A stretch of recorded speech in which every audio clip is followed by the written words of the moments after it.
My boyfriend called me ugly in front of his friends and dumped me at a restaurant, leaving me to pay for the dinner. As he walked away, he loudly said, "A girl like you should be grateful I even dated you." I smiled and calmly waited. This morning my phone blew up with 13 missed calls. Hey everyone, I'm still reeling from what went down last weekend. I keep replaying it in my mind, half convinced I dreamed it all. But my overdrawn bank account and the chocolate syrup stains on my sofa scream it was 100% real. For some background, Ryan and I were together for 2 years. Not a fling, but a full-on relationship with lazy Sunday streaming sessions, cringe-worthy family holiday gatherings, and even that bizarre partner yoga class he dragged me to. We were terrible at it, FYI. Things weren't flawless, because are they ever? But I thought we were steady. We'd even tossed around the idea of sharing a place this summer. Sure, he had quirks, like leaving his gym socks all over my apartment, texting through entire movies, or dropping helpful comments about my looks, like, "That top makes your shoulders look broad," or, "Ever consider a new hair vibe?" I shrugged it off as him being real. Past me was so naive. So, last Friday, Ryan texts about a dinner with his work crew. He's always kept his job life separate, claiming it was unprofessional to mix things, so I was genuinely stoked. I splurged on a new outfit, goodbye, savings, and spent hours getting ready. Full-on makeup tutorial, my rarely used curling iron, the whole deal. I roll up to this bougie downtown restaurant, the kind with micro portions and menus that don't list prices. Warning sign number 1. Ryan's already there with 2 coworkers, Leo and Paul. The second I walk in, the vibe's off. Ryan barely glances at me, gives a half-hearted wave, and mutters, "You're late." I was 3 minutes late because parking was a nightmare. I sit, and he eyes my outfit, a navy dress I thought was cute, and says, not quietly, "That's what you picked." His buddies exchange a glance, and my cheeks are burning.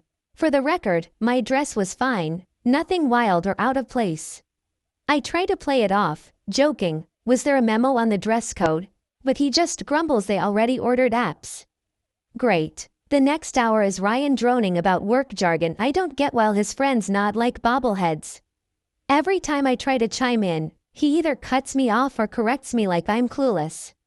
At one point, I bring up a story about a customer at my shop, and he interrupts with, "She doesn't really get how actual businesses operate," with this condescending handwave, as if managing a store for 3 years isn't a real job. I'm sitting there, feeling smaller by the second, wondering if Ryan's always been this patronizing or if he's just peacocking for his pals. Either way, it's not cute. Then Leo asks how we met, and I start sharing how my bestie, Vanessa, who works with Ryan, set us up. Ryan jumps in mid-sentence. "Yeah, Vanessa felt sorry for her, so I took one for the team." He laughs. My stomach sinks. That's not remotely true. Vanessa actually cautioned me about Ryan's ego but said he had a good side. Spoiler, he didn't. I excuse myself to the restroom to avoid crying in front of them. In the stall, I'm texting Vanessa, like, "What is happening?" when I see Ryan tagged himself on Instagram at the restaurant with "Guys Night" as the caption. Like I'm invisible, Vanessa calls, but I send her to voicemail so the guys don't hear me sniffling. I splash water on my face, fix my mascara, and give myself a pathetic mirror pep talk about surviving dinner with some grace. Back at the table, they're all chuckling about something but clam up when I sit. Super welcoming, the waiter brings our entrees, and Ryan starts poking fun at my meal choice. Pasta, one of the cheaper options since I was already stressing about the bill. He's tossing out lines like, "Training for a carb coma," and "Bold move for your figure." Each jab stings like a mosquito bite, and they're piling up. I'm barely eating, just nudging noodles around, counting down to escape. Then Paul asks Ryan about some work project, and Ryan launches into this tale about how his boss adored his pitch and he's basically running the show now. Something clicks. The week before, he'd been freaking out about the same project, saying his part was minor and he was nervous. Now he's the hero? It's like he's starring in his own fantasy movie. When the bill arrives, Ryan grabs it, glances at it, then slides it to me. I think he's just showing me the total, but then he says, words I'll never unhear. You know, I'm done. This isn't working. I blink, waiting for the joke. There's no joke. I've been trying, but I'm just not into you anymore. We're over. In a packed restaurant, in front of his coworkers, after 2 years. Who does that? I'm floored. Are you for real right now? This is how you're doing this. He stands, grabs his coat, and says, a girl like you should be thankful I even bothered with you this long. You're not exactly a catch. Then he and his buddies stroll out, laughing, leaving me with a $362 tab for their overpriced sliders and craft beers. The waiter gives me this pitying look that makes it all worse. I pay with my credit card, still hurting from holiday shopping, and somehow get to my car without completely breaking down. In the parking lot, I call Vanessa, bawling so hard she can't make out my words. She shows up at my place with a tub of Haagen-Dazs and a bottle of rosé, absolute queen. Between sobs and stress eating caramel swirl, I spill everything. She's furious, nearly ready to storm Ryan's apartment until I talk her down. Then she gets quiet and starts asking weirdly specific questions about Ryan's job, the project he mentioned, his role. Finally, she says, Sabrina, I hate to say this, but Ryan's not who he claims to be at work. Turns out, he's not some rising star in marketing. He's a glorified assistant who fetches coffee and books conference rooms. All those business trips. Made up. That big presentation? He just formatted the slides. His LinkedIn title? Total fiction. I feel like the world's biggest fool. 2 years, and I bought his lies hook, line, and sinker. What else was he faking? After Vanessa leaves, I go full FBI mode. I scroll through our old texts, photos, everything. The red flags are glaring now. Vague comments about money that never added up. Late nights at the office, when his location pinged across town. I can't sleep, haunted by how he humiliated me at dinner, how tiny he made me feel. At like 2 a.m., I get a text from an unknown number. Hey, it's Cody from Ryan's office. Vanessa gave me your contact. You need to know some things. Oh, this just got juicy. First update, thank you all for the amazing support on my last video. I teared up reading your comments, in the best way. So many of you wanted the tea, so here's what happened next in this wild saga. After Cody, Ryan's coworker, revealed that my ex of 2 years was basically cosplaying as a corporate big shot, I spent days in that gross breakup haze. You know, the one where you're either crying into a pint of Ben & Jerry's or rage-scrolling old couple pics, wondering if any of it was real. My apartment was a war zone, dishes stacked, laundry everywhere, and like 9 crumpled takeout bags because cooking felt like climbing Everest. The worst was those moments I'd think of a funny meme to send Ryan, then remember he dumped me, and it was like getting dumped all over again. My brain was stuck on a loop of, did that really happen? And, how did I miss this? I'd been dodging social media because I knew Ryan would post something infuriating, but Wednesday, I caved and checked Instagram. Sure enough, there's Ryan with a gym mirror selfie, captioned, Rise Above. Know your value, the nerve. I nearly yeeted my phone. Vanessa came over that night with tacos and found me cocooned in my blanket like a sad taco myself. She's been a rock, making sure I eat real food, letting me vent on repeat, and never once saying, I told you so, even though she'd had doubts about Ryan forever. While we ate, she showed me her texts with Cody. They'd been chatting, and he had dirt. Apparently, Ryan was telling everyone at work he dumped me because I was needy and obsessed with marriage. Excuse me? I wasn't the one with a secret Pinterest board for dream condos that he swore was for a work project.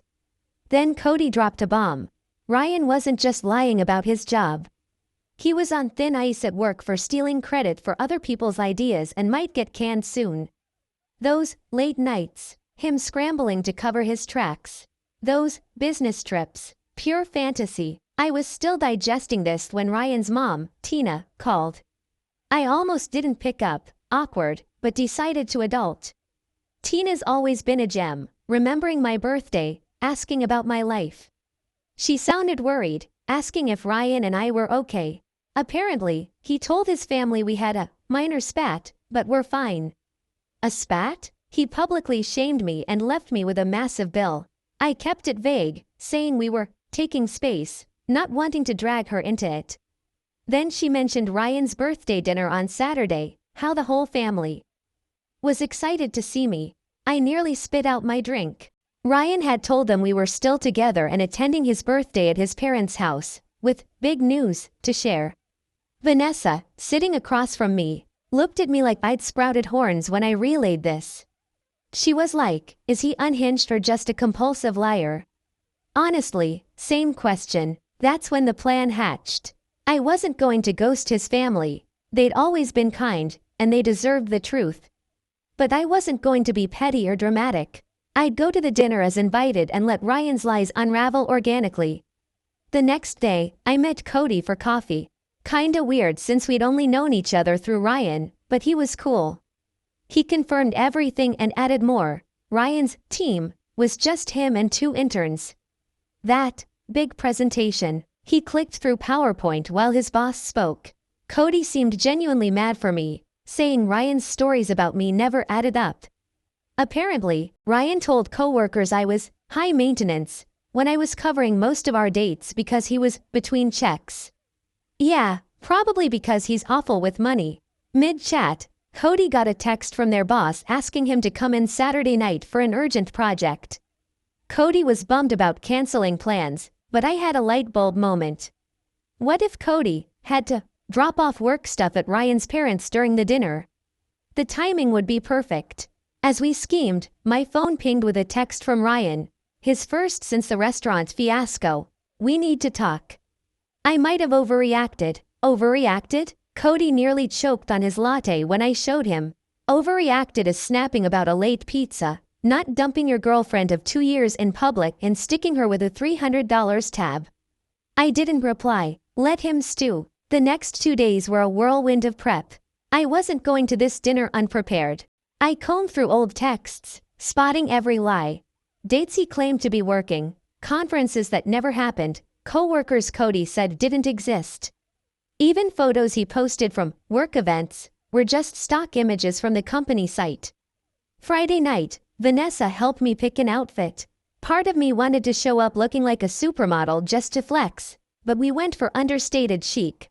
A black dress Ryan once called meh, but always got me compliments. I barely slept, running through worst-case scenarios. What if his family defends him? What if I choke? By Saturday morning, I bitten my nails to stubs and imagined every possible disaster. Around noon, Ryan texted again. Can't wait to see you tonight.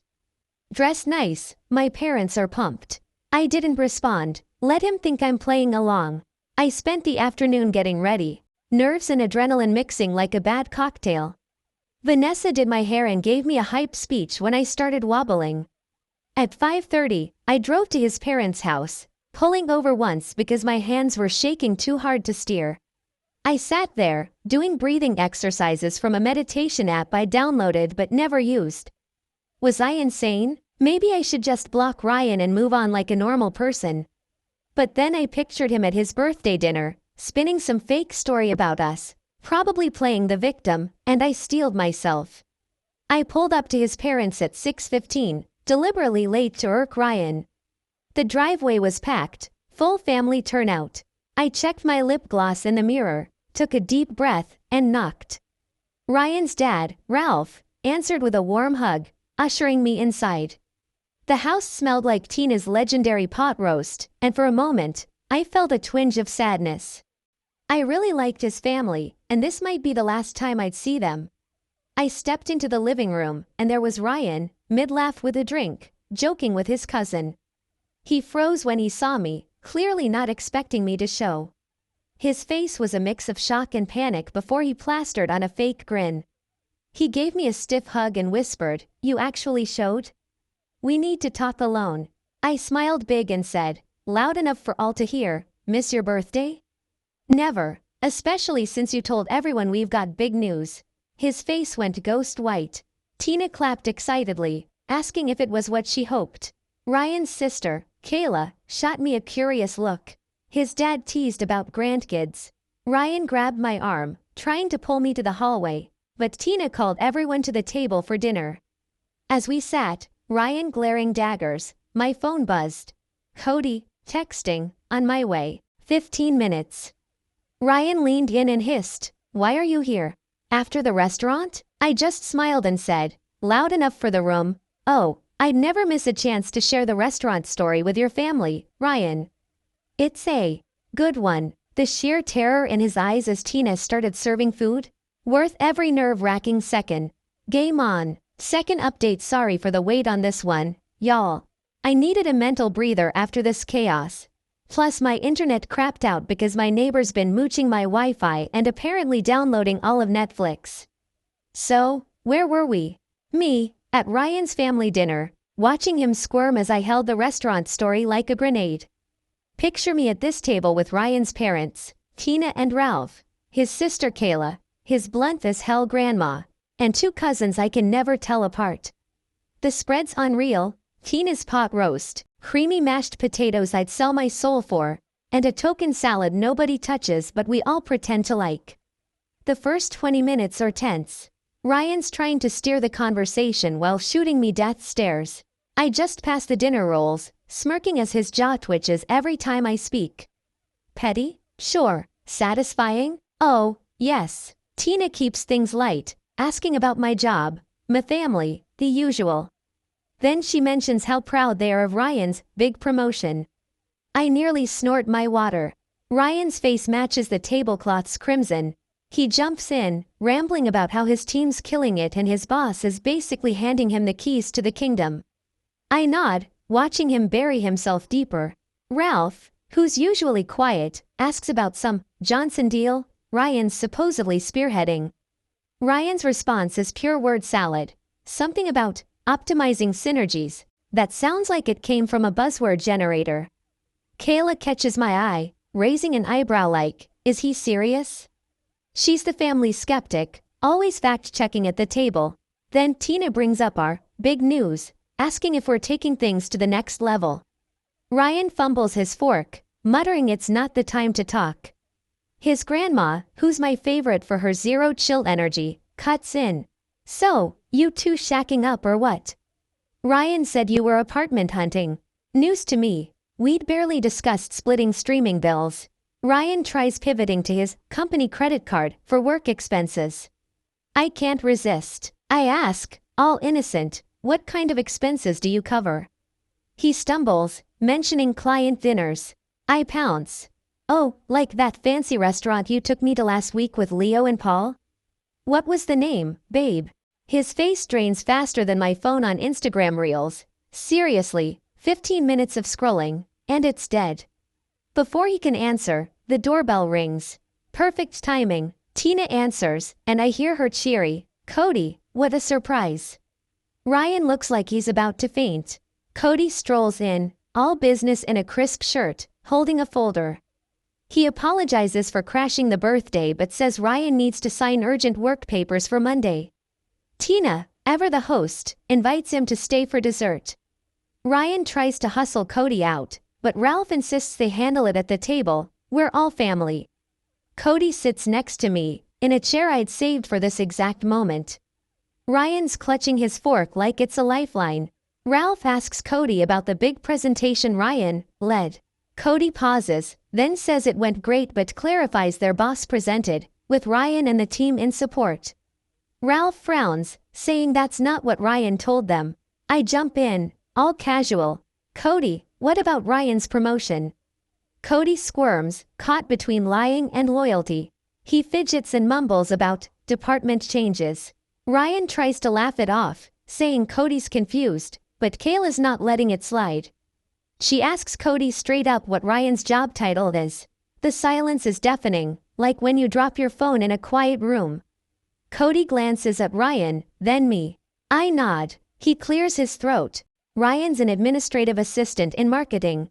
The room freezes. Ralph sets down his fork. Grandma lets out a little HMPH. Kayla mutters, called it. Ryan goes into spin mode, claiming Cody's mistaken, that he has multiple hats. But the questions come fast. When was your promotion? Why'd you say you had a team? What about that corner office? All lies. His stories collapse like a bad souffle.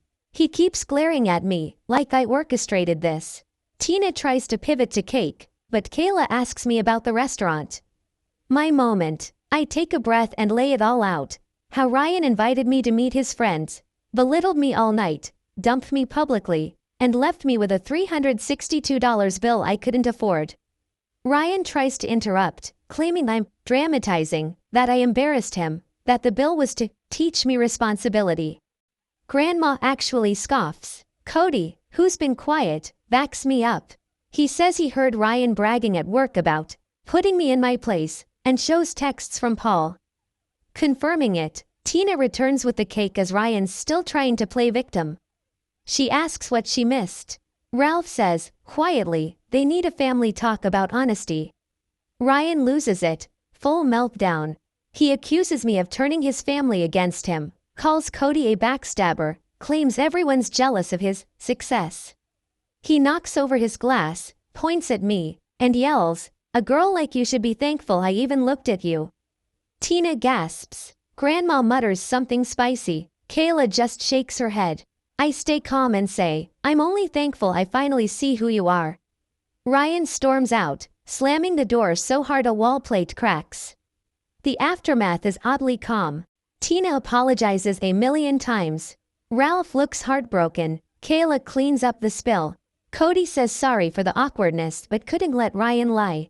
Then, weirdly, they insist I stay for cake. So there we are, Ryan's ex, his coworker, and his family, eating birthday cake without him. In any other context, it'd be the most awkward vibe ever, but it's strangely okay. In the kitchen, Tina keeps apologizing, saying she didn't know Ryan was such a liar. She's crushed, not just for me but for who her son's become.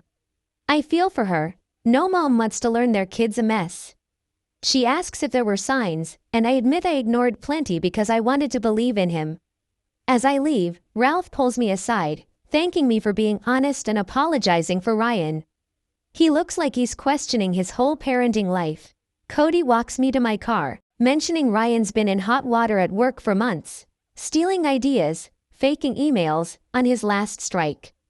It clicks. Ryan's whole persona was a house of cards. I almost pity him. Almost. I thank Cody and drive home, feeling drained but weirdly free, like kicking off heels after a long night. At home, I have missed calls from Vanessa. As I'm about to call her, Ryan texts, "You've destroyed everything." This isn't done. I block him, make tea, and feel a flicker of pride for standing my ground. I thought that was it, but Sunday morning, my phone's exploding. 13 missed calls from Tina, Kayla, Cody, and random numbers. Something went down overnight, and the voicemails sound frantic. Ryan's gone off the deep end. Final update: here's the deal on those 13 missed calls. Thanks for hanging in there while I processed this madness. My laptop also picked the worst time to do a 4-hour update, so apologies for the delay. So, Sunday morning after Ryan's birthday disaster, I wake up to my phone going nuclear. 5 calls from Tina, 3 from Kayla, 2 from Cody, and 3 from unknowns. I thought someone got hurt or worse. My stomach's in knots as I scroll. I call Tina first, since her voicemails, "Sabrina, please call me ASAP, sound urgent."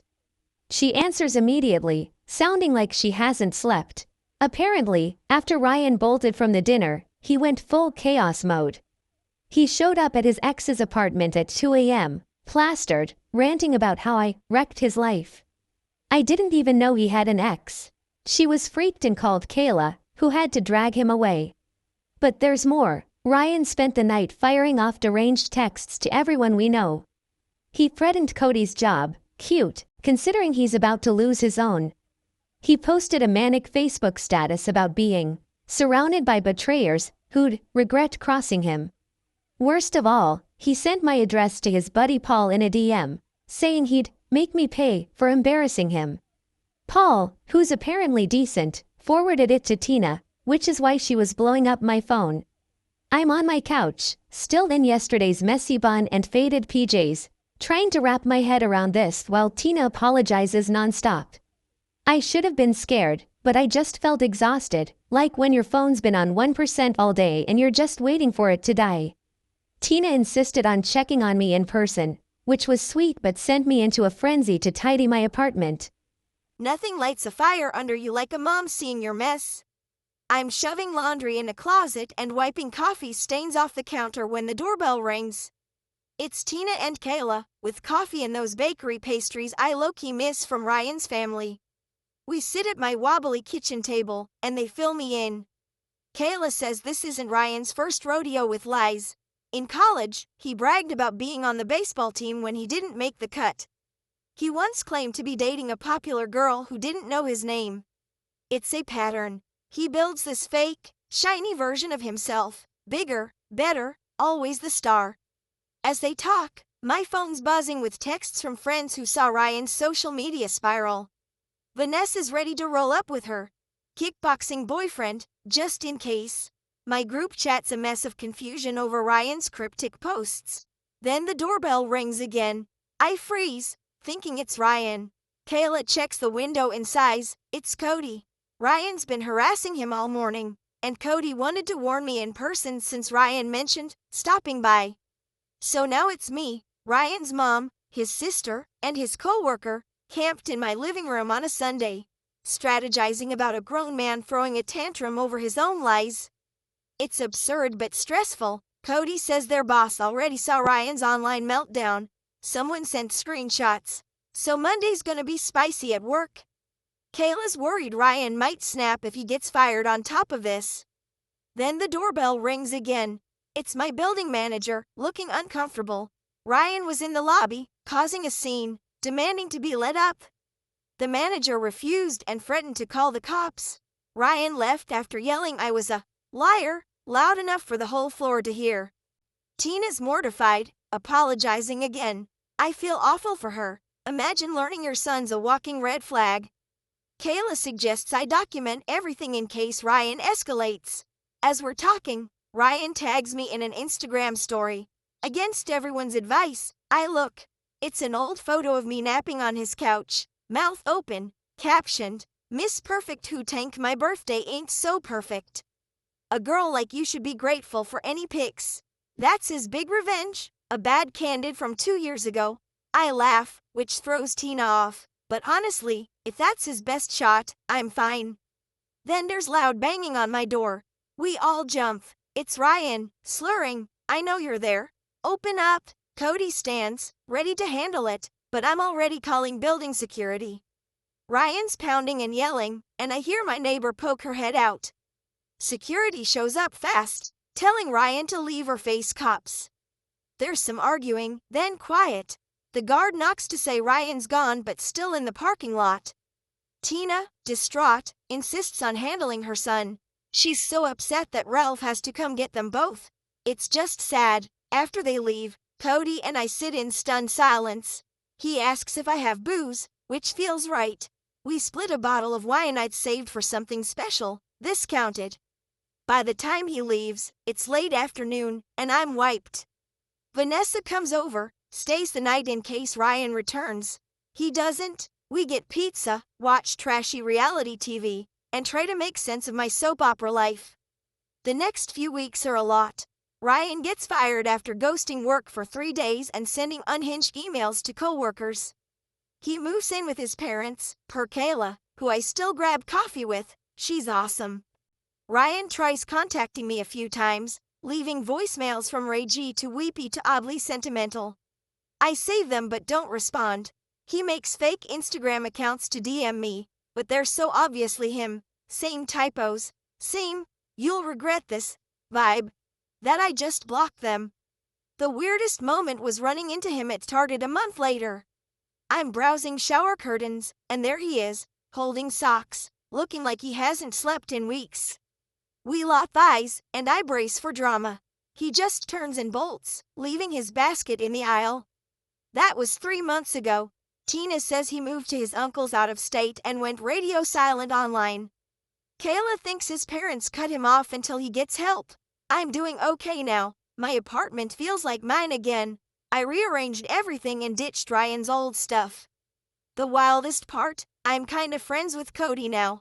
Not dating, despite Vanessa's matchmaking, but we grab lunch and swap dumb TikToks. It's nice having someone who gets the Ryan chaos and why my trust issues are now Texas-sized. Looking back, I'm not just mad anymore. I'm weirdly thankful, not for Ryan, heck no, but for dodging a bullet before things got deeper. Imagine if I'd moved in with him. Shudder. Thanks for riding this roller coaster with me, y'all. Let me know if you've dealt with a Ryan-level liar. I need to know I'm not alone.